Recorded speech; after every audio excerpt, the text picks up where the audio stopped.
রাধে রাধে বন্ধুরা, আমি এখানে পাস্তা নিয়েছি, সোয়াবিন নিয়েছি। এইগুলাকে সেদ্ধ করে আজকে সন্ধ্যাবেলা বানাচ্ছি। এগুলা এই যে গাজর, এই লঙ্কা, পকোড়া খাওয়া লঙ্কা, পেঁয়াজ।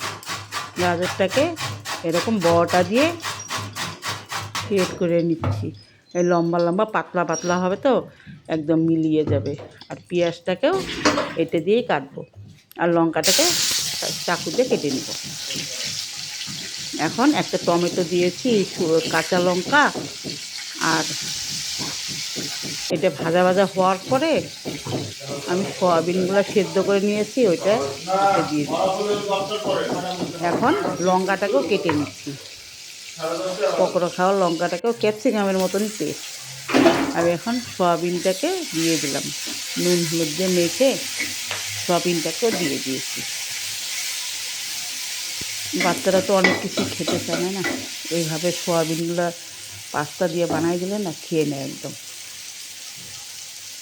আমাদের বাচ্চা বড় বড় তাও নকশা করে কত, এইভাবে বানাই দিচ্ছি। এখন পেঁয়াজ আর লঙ্কাগুলো দিয়ে দিচ্ছি, সবগুলোই দিয়ে দিলাম। আমি সবজিগুলো না বেশি করে দিয়েছি। এইগুলোর মধ্যে পাস্তার মধ্যে দিলে না সবগুলো খেয়ে নেয়।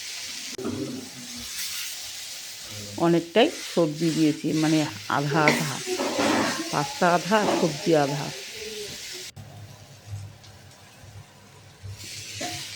এখন ভাজা ভাজা হয়ে গিয়েছে, আমি এখন পাস্তাগুলো ঢেলে দিলাম। এখন নাড়ায় চাড়াই নিয়ে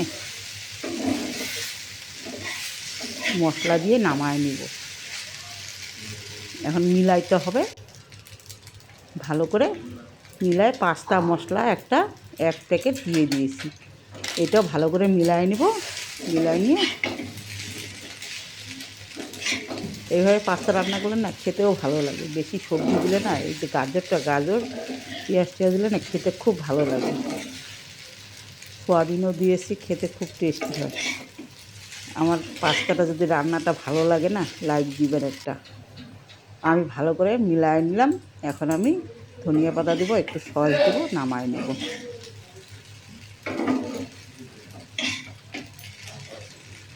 আমার রান্নাটা হয়ে গিয়েছে, এখন আমি নামায় নেব।